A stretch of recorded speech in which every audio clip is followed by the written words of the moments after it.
Hi, everyone, and welcome to Own Your Image, Effortless Style, Branding, and Extraordinary Confidence. I'm Deshante. And I'm Kanae. And we are here today with our wonderful guest, Kasey Boone. Kasey has made a name for herself in the beauty industry through building her Glow Studio skincare business. She specializes in skincare and custom skincare tools. She also has her podcast, Beauty Biz BFF, which specializes in helping other beauty industry leaders to build their businesses. Kasey is a Renaissance woman. She's a leader in her industry. She is amazing, and we're so excited to have her on today. How are you, Kasey? I'm great. Thank you so much for having me. I'm excited to be here. Awesome. So we'll get right into it. How has quarantine life been for you? Quarantine life has been a little bit crazy. It was definitely an adjustment at first. I'm lucky that I've been able to move a lot of my business online. So working from home a lot, which is something I'm getting used to. I also actually moved in the middle of quarantine, which was insane. But me and my husband, we just bought our first house. So that's been exciting to move into the house and really take this time to settle in, because I think normally I would never have this much time at home. Right. It has been a time. It's been a time of time. A time of times, yes. It's awesome. I think in the spite of everything that's going on, I guess the silver lining is that we've had the opportunity to slow down. Yeah. Congrats on your new home. Yes. That's so much. So tell us a little bit about your brand.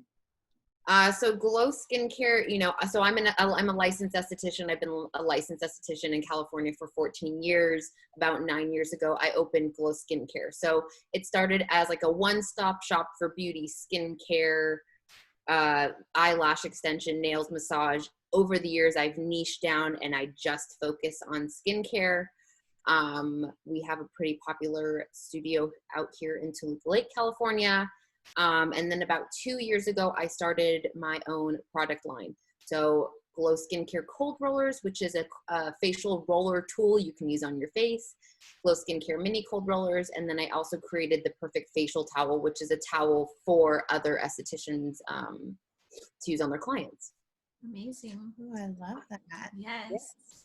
And so going back, I guess, you've been an esthetician for 14 years. You've started these mini businesses. You've grown your niche. How has your personal values and morals played into building your brand? I think it's been everything. There's been a lot of bumps in the road of being an esthetician, working with people, and then owning my own business. My personal values have definitely changed. But I think that is really like the core of my business. Like I always strive to take care of my clients and my customers the way that I want to be treated. I know that sounds very simple and cliche, sometimes like a little bit cliche, but I really do think that's why I've had such a successful business for, a decent amount of years now. Love that. Yeah. I know as an esthetician, so I'm an esthetician as well. I didn't go into that sector, but I know that starting. Yeah, I didn't know that. Is a really sometimes a challenge. How can you tell us a little bit about how you started and how the process of starting Glow Skincare? Yeah, the process of being an esthetician first off is rough. It's like, I guess any career can be hard, right? Yeah. When you get out of school, you want to get a job, but every job you need experience. But how do you get experience without anyone hiring you? So I was lucky enough, right? So I was lucky enough that I was hired in a women's gym and spa straight out of esthetician school. So I learned a lot there. Then I wound up moving to a medical spa. And then about 5 years into my career is when I opened Glow Skincare. And then, from there, it's just been a roller coaster. Yeah. And so I think, for some of us, especially ourselves, where was, I guess, the light bulb sort of went off when you transitioned out of working for someone to then saying, you know what, I got this, I'm going to step out on my own, I'm going to create my own business. Kind of walk us through the process of that and how you sort of overcame any struggles that came along the way. I mean, you know, starting your own business is really scary. I think it can be glamorized, you know, but it's really scary. It's really hard. I'd always wanted to own my own business. My dad owns his own business, so I came from a family kind of like self-made, and I knew I always wanted to do that. After 5 years of working as an esthetician for other people, I actually wound up getting let go from a job. There was a lot of things, like I was going through personal things. The company I was working for just was not appreciating me for my time and my energy and my work. And so I was like, well, what better time than now to try and start my own business? At the time I was 23. So I'm like, yes, that's very young, but I had the experience. And I also knew if I failed at 23, because I didn't have kids, I didn't have a husband or like a family, I knew that I could like rebuild my life if I had to. So I was willing to take that risk. Lucky enough, I survived. I never had to go get another job, and my business, you know, my business started to slowly grow. But again, it was really scary. I remember when first getting my first big space thinking, I'm going to cry and throw up. And I'm like, I can't believe I'm doing this. Like the pressure, right? There's all that excitement, but then the pressure, it's like, if I don't pay my bills, if I don't pay my rent, if I'm not making money, I'm not bringing clients in and clients for my other employees that work for me, that's a lot of weight on me. But once you do it a few times, then you kind of figure out your flow and you go, okay, I got this. And you start to like slowly build your confidence. And I mean, I love it. I love it. It's a roller coaster, but I love it. I love that you said that your family was kind of self-made and your dad was a business owner. How did that impact you seeing him? Yeah. I mean, I don't think there was ever a time in my life that I thought that I wouldn't work for myself. I'm very inspired by my dad. I'm also feel like I'm very similar to him. I saw how hard he worked, and even though he worked super hard there, you know, we lived a good life. He had like the freedom to basically do whatever he wanted within reason in his business.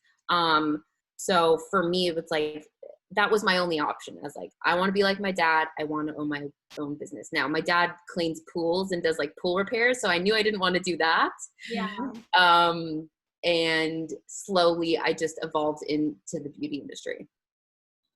Awesome. That's awesome. Especially having, you know, a real life example to sort of, like you said, even though it wasn't the business you wanted to be in, having those examples of, you know, hard work and the freedom that comes with being an entrepreneur, you saw that and you set after it. So that's yeah. I know you also have the BFF, is it BFF Beauty, the podcast? Yeah, Beauty Biz BFFs that I do with my girlfriend, Lorena Ashmore. She owns a lash studio and lash t-shirt apparel line. How did you guys come up with that concept? I love that you all are helping others to build their business through that platform and really telling your journey and your story. Yeah, thank you. Lorena actually used to work for me at Glow. And then over the years, she wound up going off on her own, but we always stayed kind of working together, connected. She'd come into the spa and we'd kind of like hash things out, like what she was going through in her business, what I was going through in mine. And after years of making mistakes and learning and growing together and separately, we kind of were looking at each other like we have and we were growing our social media platforms at the same time as well. So we had all of a sudden we have all this flow of questions coming in, how we're doing things and how we got to where we were. And we realized, well, why not share this information so we can help the beauty community as a whole? Yeah. I don't feel like in the beauty industry, there's not a lot of information as far as like starting and growing a business. They'll they'll teach you how to cleanse your face and how to put on eyelashes and like all the technical stuff like that. But as far as the business side, when I started, I just threw myself into it and I had to figure it out. And I made a lot of mistakes. So I figured, why not share my story? So hopefully these other people don't have to make as many mistakes as I did. Yeah, that's really good. I think it's important, sharing is caring. Yeah. Well, that's a cliche, but it's so true because so many of us are going through the same things, Yeah. looking for answers, and sometimes the resources are not there. So Yeah. I think that, that's awesome that you and Lorena are doing that. Love that. Thank you. So you're based here in LA. You work in the beauty industry. We kind of tie like the beauty industry, the fashion industry, and all it kind of goes together. Do you connect with the message when you look better, you feel better? Absolutely. I mean, I say that all the time. Now, obviously, I work in the beauty industry, and it can be considered kind of like a vain industry, but I really think it's beyond just like looking good or having perfect skin or having the perfect body or the perfect clothes. It's just feeling good about yourself. So for me, it's like if my skin looks good, if I'm wearing some cute clothes, like it just makes you feel better. And I feel like it's just an all over mood booster. Yeah. Yeah, yes, for sure. What role does fashion play in that for you? With working in the beauty industry, is fashion something that you all speak of within the industry, the sector that you work in skincare, and how does it play a part? Yeah, it's funny that you say that because Lorena and I talk about it on our podcast and on all our social media platforms that you really need to dress the part. I've always been obsessed with fashion. I've always been obsessed with like kind of pushing the limits and maybe wearing something that's not typical, Right. bright colors, things that typically don't go together. Today I'm kind of plain, but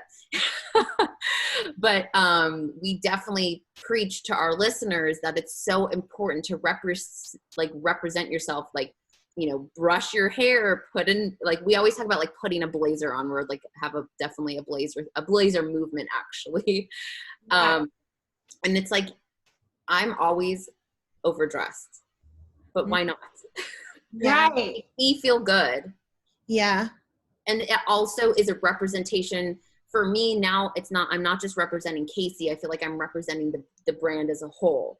So Right. if I showed up here in my sweatpants, does that mean that I don't care about myself and my brand? Not necessarily, but it is still a representation of the brand as a whole. And I think it's really important to present yourself like that. Do I need to be perfect? Absolutely not. But I want to feel good. Yeah.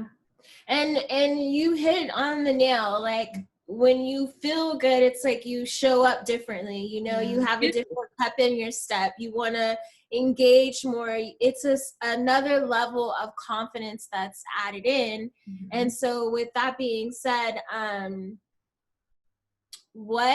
how would you describe your personal style? And I think you sort of mentioned that, but let's go into that a little bit deeper and how that reflects on you, your brand, everything that you're building. Yeah, I mean, I've definitely always been confident in how I dress. This goes back to like when I was a kid, my parents would kind of just let me dress however I wanted. So if I wanted to wear stripes and polka dots and two different colored socks, they encouraged me to be myself, which I'm so grateful for because now I still do that. I definitely like to step out of the box. Like I was saying before, I really love to wear bright colors and sparkles and fringe and like just anything fun because it just makes me feel good. I don't care about what anyone else thinks, but it makes me feel good. Like I love to pair different things that you wouldn't typically expect. Like I did a photo shoot last year for my cold rollers and more like a sparkly, rose gold jumpsuit with puffy sleeves. Like that's not really typical when you think of like an esthetician, but that's who I am and I love it. So I think you can throw in your fashion with really any business that you have, it just shows like another piece of like your unique personality. Right. I love that. I love that.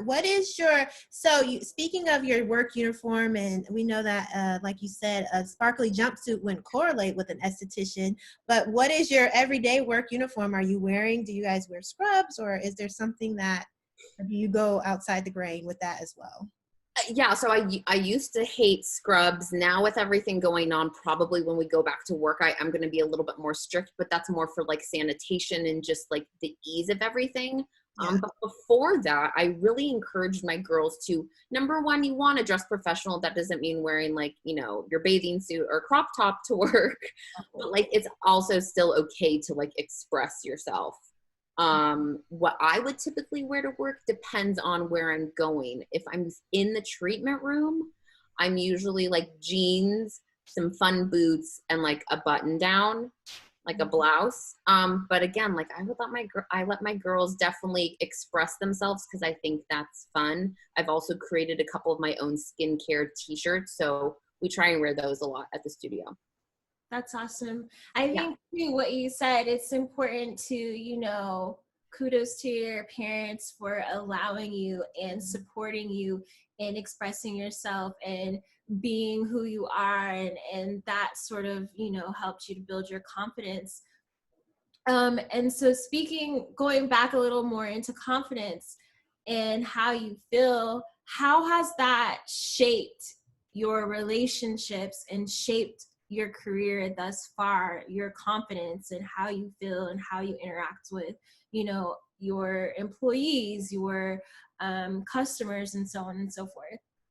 I mean, how has my confidence helped? I think it's helped me weed out some people because I know who I am. I know what I want. I know where I'm going. And then there's two types of people. There's the people that want to jump on the train with me, or the people like, whoa, like this is like a little bit too much.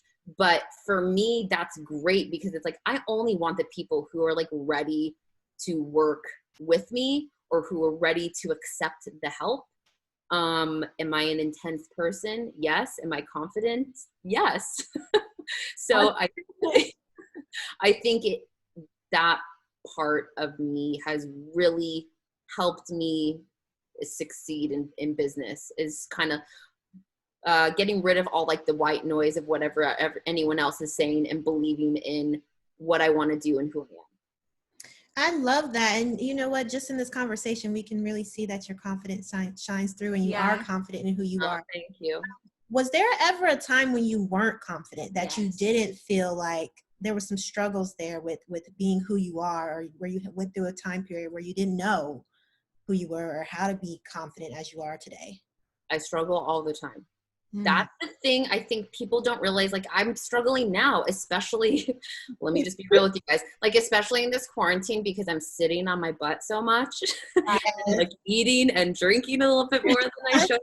Like, I still struggle on a daily basis, like on how I feel in my skin. But for me, it's something I have to practice every single day to like push through those barriers, not have like the negative talk in my head. Because as much as I could put on a good show, there's still those days where it's like, I don't feel good, or I feel heavy, or I don't feel cute, or I have a couple extra wrinkles, or I have a pimple, or my clothes aren't fitting right. Like I still struggle, but I think it's one of those things, like for me recently, it's like if I have a negative thought about myself, I've been just writing it down in a book, closing it, and just putting it away. Like, at least I get it off my chest, and that's been helping. Oh, that's great. That's a great technique. That's really, really good. What built this confidence in you? I know if we talked about your childhood, you were really, your parents encouraged it, and then coming into your adolescence and becoming an adult, you're in your business. But what really would you pinpoint that built this confident woman that you are today? It's hard to say. I don't, I really just go back to like my parents. Maybe I go back even further to like my grandmother. She was like my main inspiration. She's no longer with us, and I wish she was, but she was really, like, my parents always encouraged me to be myself, to work hard, to, dress how I wanted to, but she like put it a step further, where it was just like, be who you are, no judgment. And I think having that when I was younger really was able to give me, again, that like boost and that like support that I needed. Other than that, having some good friends and family around, and also having bad friends or like the bad ex-boyfriends to learn from that, Yes. you know? Woo! Yes. And then go, okay, I don't want that, and I'm better than that, and I deserve better people in my life than that. That's really good Yeah. too, because I think sometimes naturally, you know, like you said, we'll have that negative self-talk, and you could like sink back to those negative experiences, and before you know it, you're so pulled away from where you want to be, where you're called to be, where you know like you deserve more. So even Right. realizing in those moments like, okay, that's a marker, let me move in a different direction. Mm-hmm. Yeah. So Yeah. good. And I also like that you noted that past experiences, like bad relationships or bad experiences with friends, is a really a pinpoint for us a lot of times in where we weren't confident in ourselves and we let ourselves go through situations that, you know, we shouldn't basically. And we find our self-worth through going through troubling times sometimes. Yeah. So with that said, how has the confidence impact your career and your business? Basically, how did your confidence help you build your business or your brand that you are now? I think because for me, because most of the time I'm confident, I'm able to push through a lot of barriers. There's lots of, like I was saying before, lots of times people say, you can't do it, or you're too young, or you don't have the experience, or whatever it may be. But I just kept going, and I still do. It's like you just keep going, even on the days when you're tired, even when you don't feel like doing the work. Yeah. Keep doing it, because then you do get that reward eventually. So, right, you get that reward, and then that keeps you pushing further. And it's like when you get that win once again, that helps boost your confidence.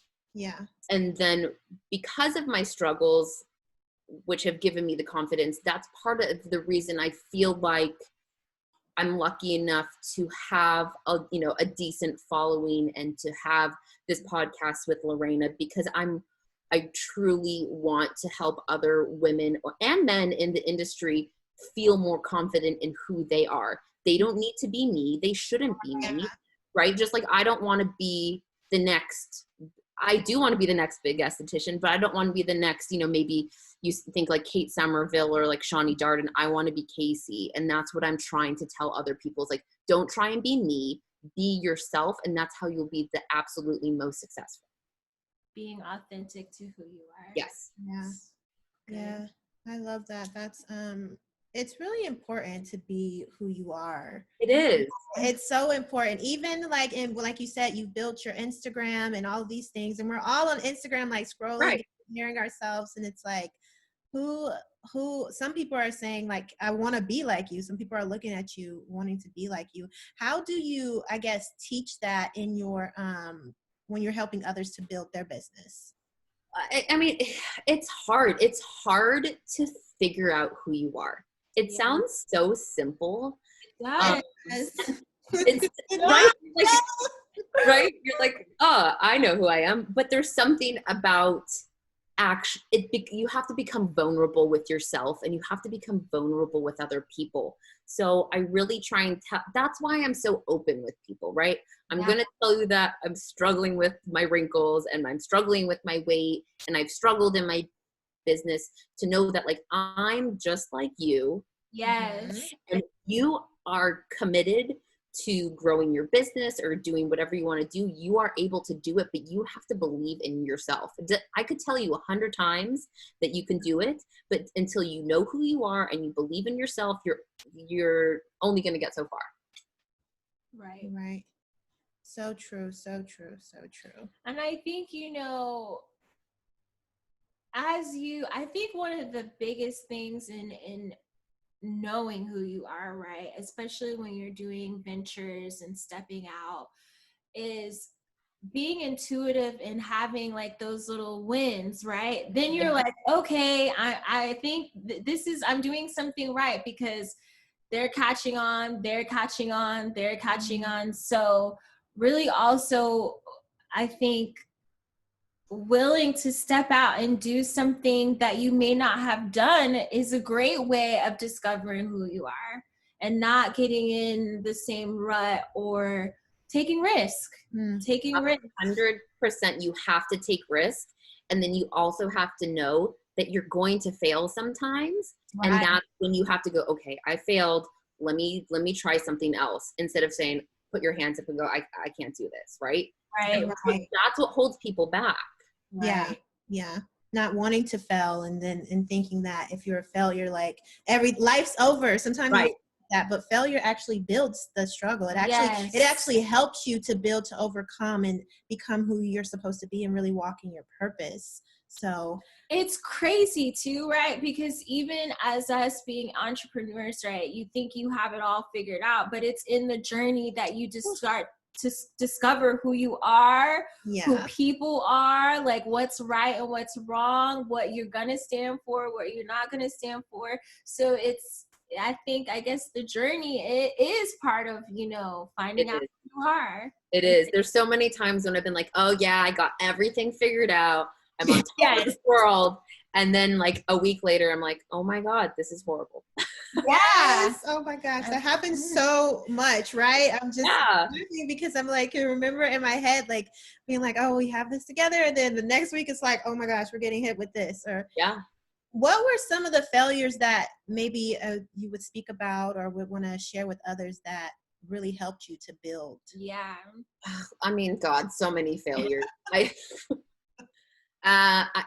talk about this a lot, and I tell people, like, the older I've gotten, I feel like the less ego I try and have. So I tell people, like, get the ego, throw it in the trash can, like, bye-bye ego, because that just, again, it gets in your way. If you think you know everything, if you think you know best, unfortunately, I think a lot of people want to be an entrepreneur or like start a business because they think they know best.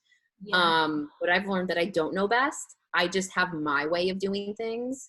And so, I think ego had gone in my way when I was younger. I mean, like I said, I started my business when I was really young. I really didn't know what I was doing. So not having like as much money in the bank as I wanted, or like no money in the bank.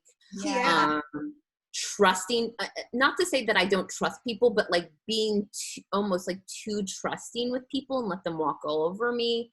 I had a bigger studio before the studio I'm in now. And at my peak, I had 13 girls that were renting like rooms or spaces from me.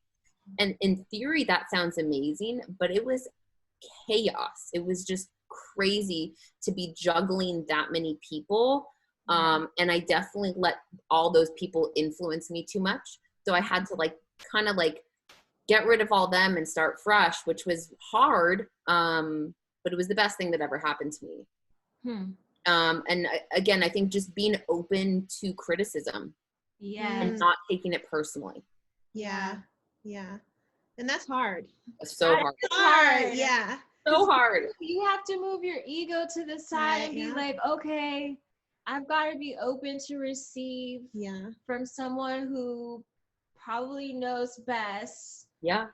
And take that in and apply, not only just take it in, but apply it. I think that's also really hard, is applying the constructive criticism, because you can hear it all day long, but if you don't apply it, you're still essentially in the same boat. Right. You're not going to evolve. And maybe not everything that they're speaking on you agree with or is the truth, but is there some truth to it? Probably. Yeah. There's always some truth to it. You start digging deep, like you said, vulnerable with yourself, digging in. It's hard. I love that. Okay, so we've kind of talked about a little bit of everything with you today. Your values, building your brand, your fashion. So we'll ask you the last question, and it is, what does it mean to own your image? I mean, what does it mean? I feel like I love that, to own your own image, because I believe in that so much. I think it's everything that we've talked about. Feeling confident, believing in yourself, like pushing through those barriers, even when it's hard. I think it also means to like allow yourself to have those days or times where it does feel bad or doesn't feel good, and like honor that, but Yeah. then pick yourself back up and keep going.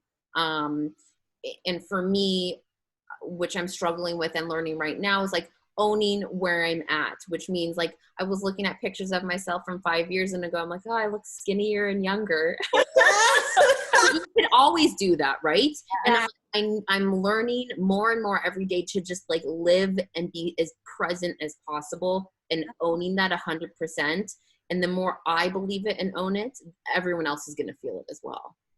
That's good. I love that. Staying present. Yes. That is so, so important, especially right now. I think our minds, we wonder, we're in the house, and, you know, even also what you said, being okay with the bad days. Yeah. Because they're going to come regardless. Yeah. So that's awesome. Yeah. Well, thank you so very much. Yes. We've learned so much from you. I know our audience has learned so much. I know that you also have a special treat for us. So Yes. a little about that. Yes. So we're doing 20% off the entire Glow Skincare website. You're going to use the code OwnYourImage20. And that's for everything on glowskincarela.com. Awesome. Awesome. So Good. gracious. We're thankful. Yeah. Hope everybody gets their cards filled. I know. She has some great goodies, y'all. Grab them. Get your skin together. Some tools that are really lift and gift and all of that. So I'm excited. Yes. And then we all want to stay in contact with you, know what you're doing, what's new, what's coming. So let us know how we can stay in contact. So you can find me on Instagram at Glow Skincare LA. Again, my website is glowskincarela.com. You can also listen to my podcast. It's Beauty Biz BFF's podcast. You can listen to that anywhere podcasts are found. We're also on Instagram at Beauty Biz BFF's podcast, and the website, which is beautybizbffs.com. Awesome. Thank you so much. We're so grateful that you stopped in and chatted with us. Thank you so much for having me. This was fun. Awesome. Okay, we'll talk to you soon. Bye. Bye.